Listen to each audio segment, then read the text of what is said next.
pastor Lucas, exaltando a Deus.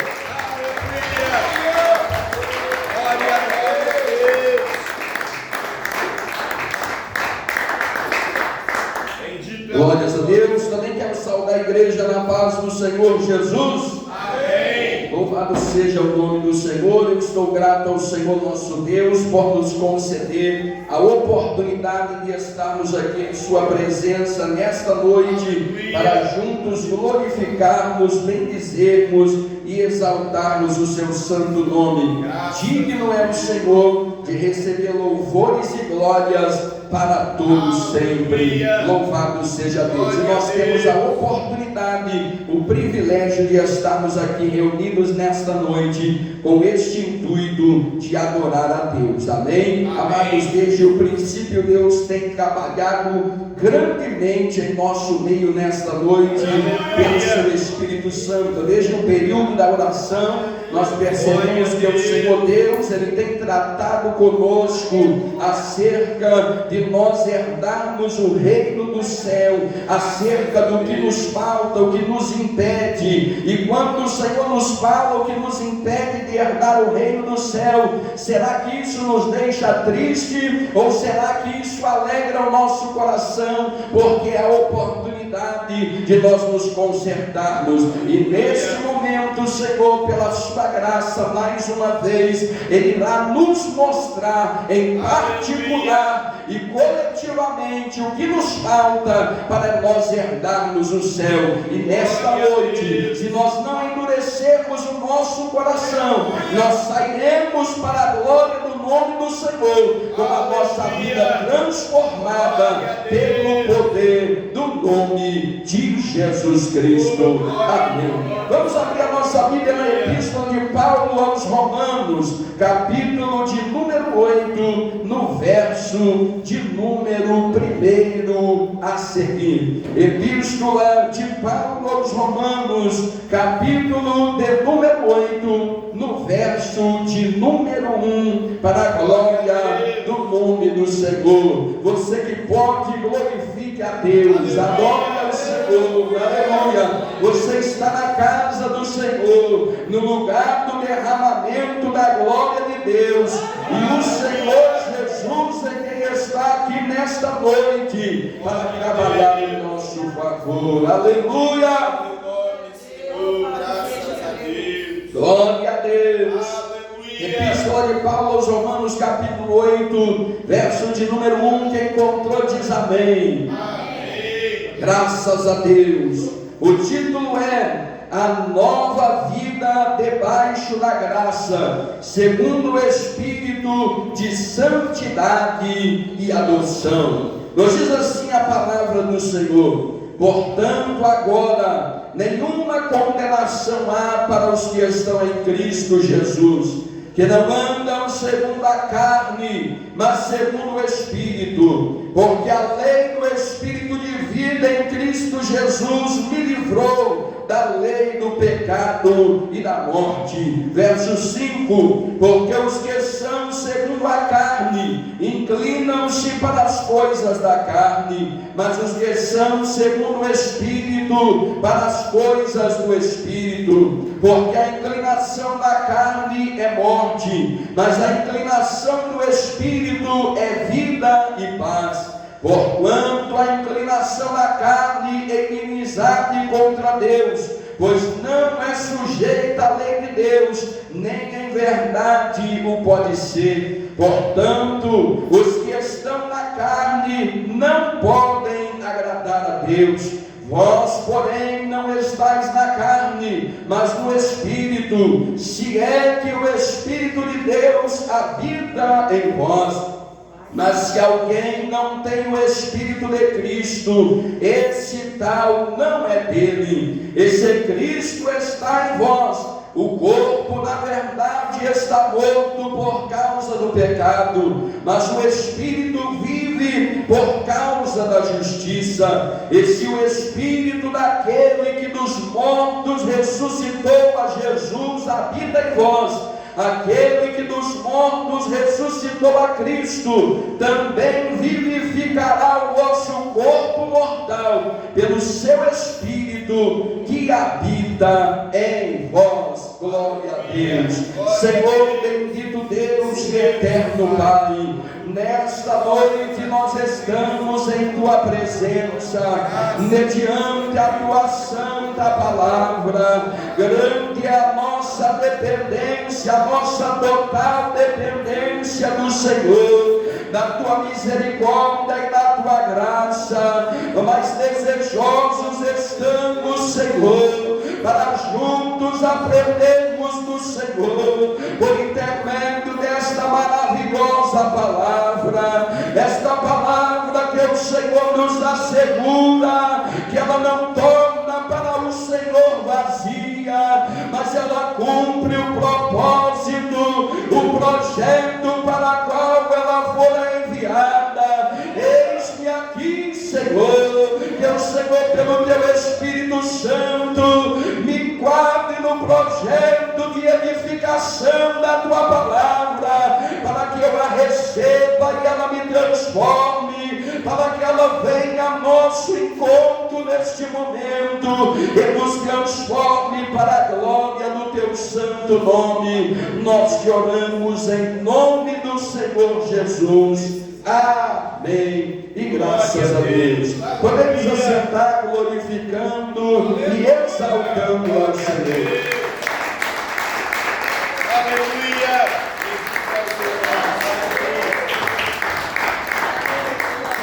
Aleluia. Glória ao nome santo do Senhor Jesus. Amados irmãos, o Senhor nessa noite Ele tem conduzido este culto pelo Seu Espírito Santo desde o princípio, e o nosso coração ele se alegra de uma maneira excepcional nesta noite. No período da oração nós estávamos aqui ouvindo, orando e recebendo da parte do Senhor a oração intercessória e também ministradora da palavra de Deus, porque o Senhor também ministra a nós a sua palavra através da oração. E neste período de oração, o Senhor nosso Deus, Ele trazia para nós uma observação importante na sua palavra, quando um certo jovem importador de grandes riquezas materiais, ele chega diante do Senhor Jesus, cheio e repleto de muitas qualidades admiráveis e exemplares para nós, e ele tinha uma pergunta que precisa estar na minha boca e na sua boca todos os dias: Senhor Jesus, o que me falta para eu viver a vida eterna com o Senhor? Esta é uma pergunta que eu preciso fazer não só agora. Eu não sei se alguém dos que estão aqui já tiveram a oportunidade de fazer essa pergunta para Cristo alguma vez na vida. Se você nunca fez essa pergunta, esta é uma noite na qual o Senhor te convida para, sem ter vergonha alguma, abrir a sua boca e levar o seu pensamento a Cristo e perguntar: Senhor Jesus, o que lhe falta para eu viver a vida eterna contigo? E se você já fez essa pergunta alguma vez na vida, o Senhor te convida a perguntar de novo: Senhor Jesus, o que me falta ainda para eu viver a vida eterna ao lado do Senhor? Esse jovem de muitas qualidades pergunta para Cristo, e Cristo lhe responde acerca dos mandamentos. E quando Cristo responde sobre os mandamentos, Cristo já sabia a resposta que aquele homem daria. Aquele homem, ele diz: os mandamentos do Senhor eu tenho observado desde a minha juventude. Agora eu observo o tamanho do privilégio desse homem, porque quantos gostariam de ter conhecido a Cristo na sua infância, na sua adolescência, no início da sua vida adulta, para evitar tantas perdas e fracassos e vergonhas que a vida faz com que este passe distante da presença de Deus. Mas este jovem, ele tinha grandes privilégios. Ele ouviu a palavra, mas ele não foi um mancebo que ouviu a palavra e esqueceu cresceu. Ele era um mancebo que ele ouvia a palavra com atenção e ele colocava esta palavra em prática. Eu imagino esse jovem ainda criança, porque a partir dos 12 anos de idade, a palavra de Deus nos diz que o jovem naquele tempo, ele recebia total instrução, tal como um adulto recebia. Um jovem de 12 anos recebia, e a partir daquele momento ele era cobrado a respeito daquilo que ele aprendia. Mas ele não era um jovem rebelde, ele era um mancebo obediente aos seus pais, obediente aos seus instrutores, observador da lei de Deus, e por isso Deus o abençoava. Mas ele teve um privilégio maior, ele encontrou-se face a face com o Mestre, com Cristo Jesus. Ele, olhando nos olhos dele, ele pergunta o que ainda lhe faltava. Se ele pergunta o que lhe faltava, é porque ele sabia que tinha alguma coisa que ele precisava arrumar. Louvado seja Deus. Mas ali nos surpreende, porque quando ele pergunta o que falta, e Cristo lhe responde que o seu coração era pegado em alguma coisa, ao invés dele agradecer a Cristo, ele na verdade entristece o seu semblante. E quantas das vezes acontece isso conosco? Nós conhecemos os mandamentos, nós ouvimos tantas instruções da palavra, e quando a palavra nos confronta e nos mostra que mesmo estando há tanto tempo ouvindo a mensagem de Cristo, ainda tem uma coisa agarrada em nós que precisa ser retirada. Ainda existe uma entrega que o nosso coração não concedeu, porque para servir a Deus a entrega ela é total, a entrega ela é por completo. Para habitar com Cristo na glória não tem espaço para o que eu acho, não tem espaço para o que eu penso, não tem espaço para o que eu acho que não tem nada a ver. Só tem espaço para a palavra, só tem espaço para o que Cristo me manda, só tem espaço para o que agrada a Deus, porque o céu é de quem vive para agradar ao Senhor Deus enquanto está sobre essa terra. O céu é para quem não tem vergonha de levantar a bandeira de Cristo e dizer: eu não compactuo com as coisas dessa terra. Não é porque eu sou melhor do que alguém, não, é porque o Espírito Santo de Deus me revelou que eu preciso ser diferente para poder habitar o reino do céu. Agora nós vamos ser confrontados de novo pela palavra que o Senhor nos traz, porque o Senhor ele vai nos mostrar. Quando o nosso irmão presbítero faz a leitura introdutória, o Espírito Santo ele diz através do próprio Cristo que nós poderíamos admirar alguém se oferecer a morrer por um dos seus amigos íntimos. Nós poderíamos entender um pai que talvez ele doa a sua vida no lugar do seu filho. Nós poderíamos entender uma mãe que gerou por 9 meses, que fez forças durante o parto, que amamentou e cuidou com muito zelo, se oferecendo no lugar do seu filho para lhe preservar a vida. Mas Cristo ele vai adiante, porque quando ele morreu por mim, na verdade eu era um inimigo declarado de Deus. Quando Cristo padeceu por ti, tu era um inimigo declarado de Cristo. Louvado seja o nome do Senhor. E nós admiramos, porque sendo nós inimigos, o Senhor disse: eu vou levar sobre mim a condenação que é dele. Eu nunca conheci um relato sequer na vida, exceto de Cristo, de alguém que colocou-se na fila da morte para padecer no lugar do seu inimigo. E assim éramos nós. Às vezes nós enxergamos a nossa vida como a vida deste mancebo, todo correto, todo certinho, todo cheio de qualidades. E o crente precisa ter qualidades, o crente precisa andar direito, ou o não crente também precisa andar direito. Há muitos que se multiplicam. Eu compro e eu pago. Eu ando na sociedade e eu não cobiço a mulher alheia. Eu entro num trabalho e eu não defraudo o meu patrão. Eu cumpro com todas as minhas regras. São qualidades admiráveis, são qualidades desejáveis, mas no que tange ao reino dos céus, são insuficientes para nós herdarmos a glória ao lado do Senhor Deus. Sabe por quê? Porque Deus também usou o nosso irmão aqui nos introduzindo a falar em Romanos capítulo 3 e o verso 23, quando ele diz: todos pecaram sem exceção nenhuma e destituídos estão da glória de Deus.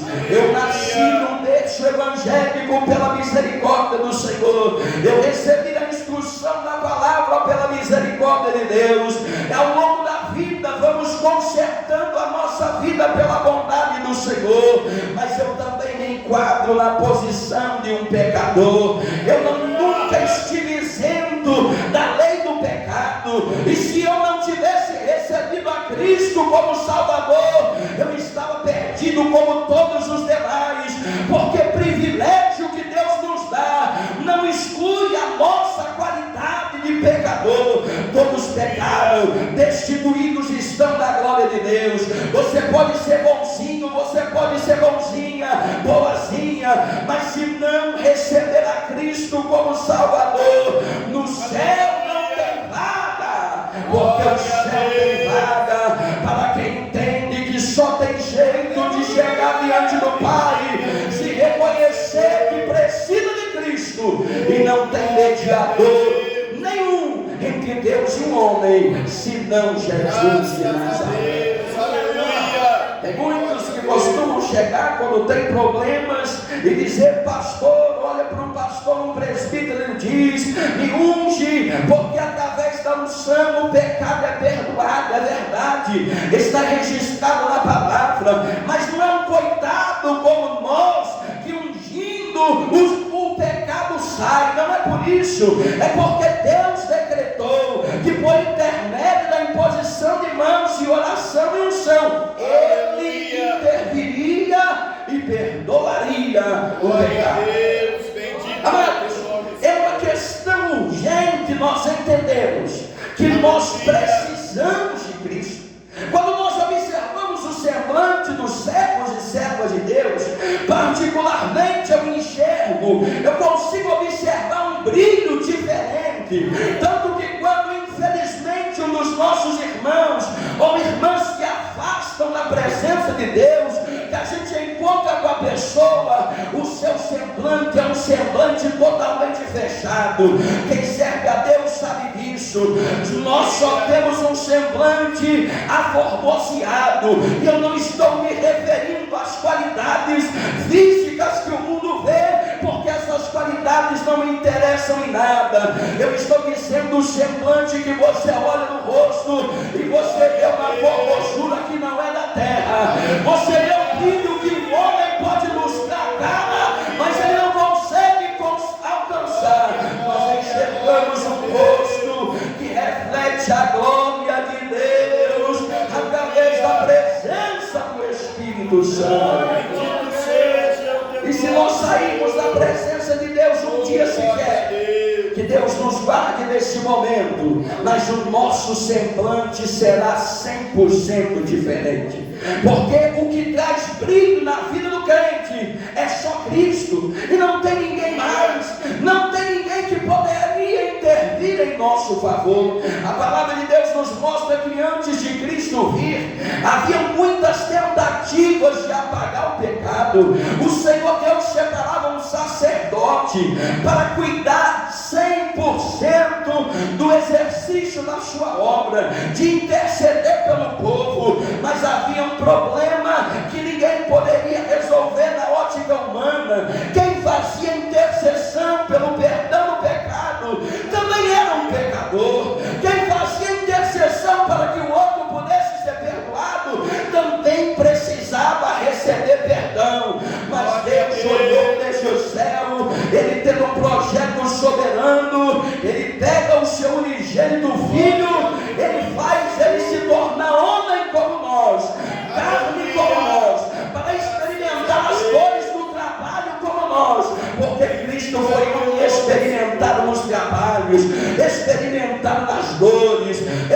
experimentado em toda sorte de tribulação humana, mas tem uma diferença: ele não pecou em nenhum momento, e por causa disso ele poderia se apresentar para morrer em nosso lugar. Aleluia!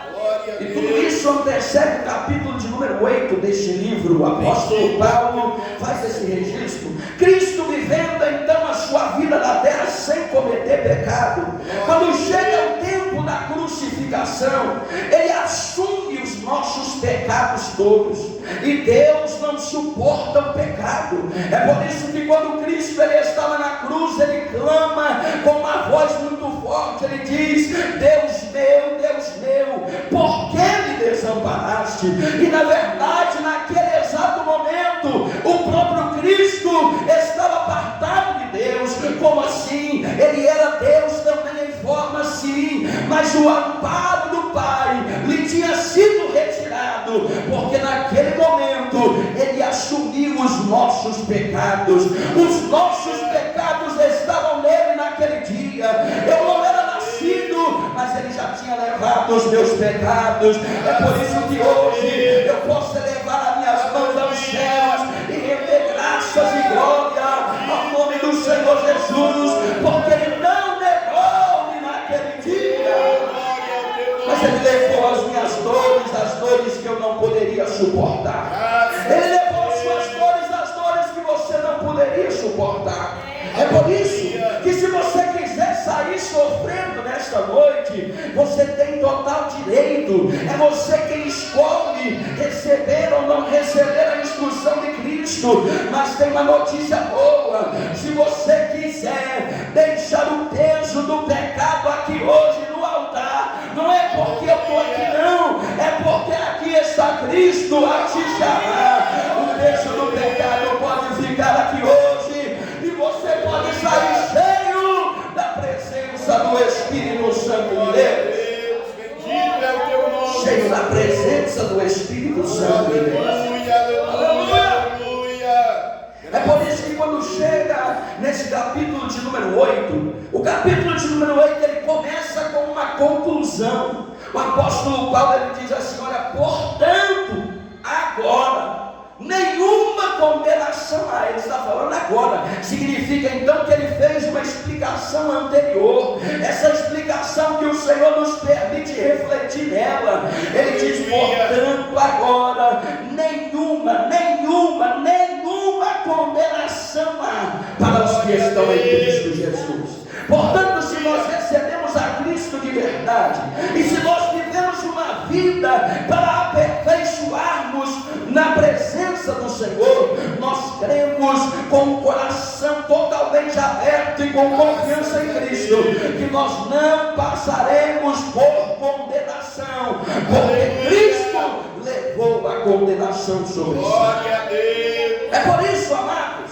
que o caminho de quem recebeu a Cristo como Salvador, ele consiste em uma vida de progressão. Em qual sentido? Não basta apenas levantar as mãos para Cristo. É preciso, é um requisito necessário, é preciso descer ao batismo, porque se não for batizado, também não tem jeito de ser salvo. Mas daí em diante é uma vida de progressão. A palavra de Deus nos diz: aquele que é santo, santifique-se ainda.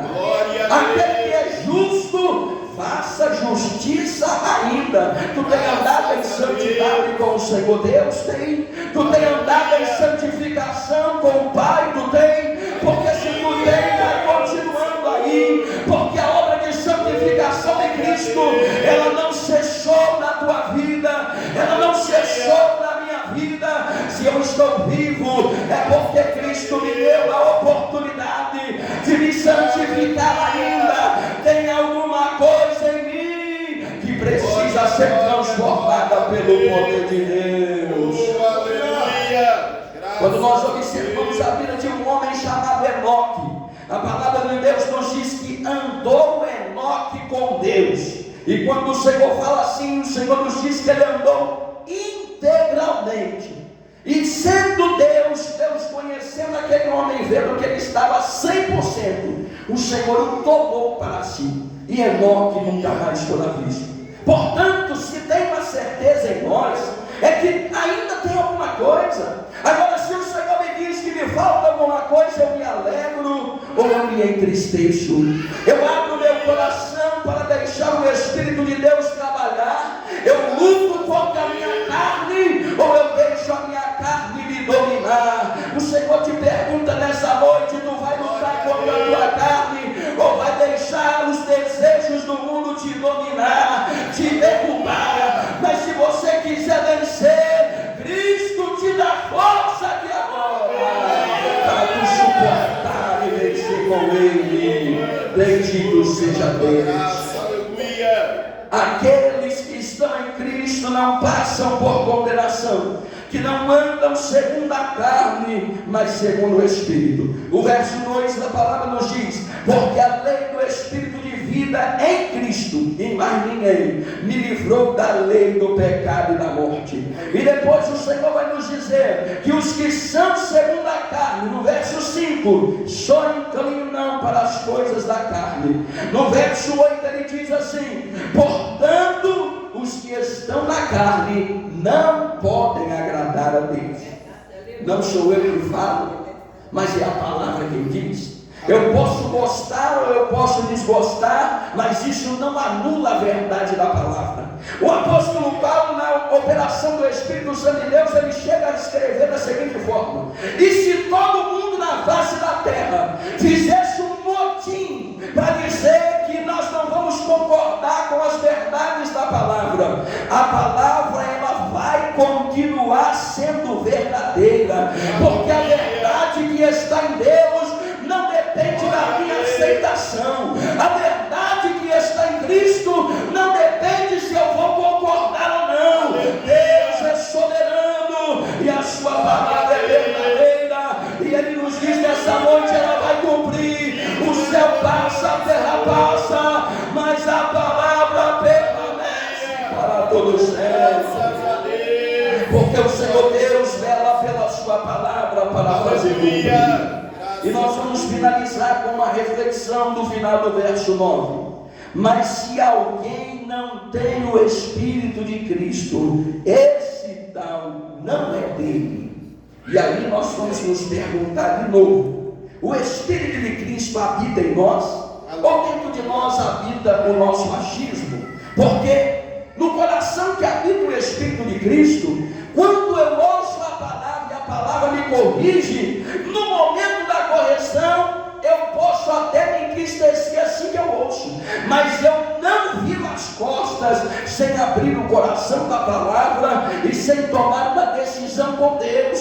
Quem revela é o Espírito do Senhor, quem fala conosco é o Espírito de Deus. Eu posso enganar, mas Ele não engana. Ele fala conosco nessa noite: nós vamos sair transformados ou nós vamos sair da mesma forma, porque se quiser transformação aqui hoje, tem transformação de Deus para quem quiser receber do Senhor. Tem Espírito Santo para ser derramado. Você pode ter abandonado a Cristo na jornada, mas se quiser retornar, Ele vai retornar para o teu interior, vai retirar a imundícia do pecado, a condenação de Satanás, e vai te dar vida com abundância, porque esta é a obra que o Senhor Jesus veio para operar. Glória e honra ao nome do Senhor dos Exércitos. Amém.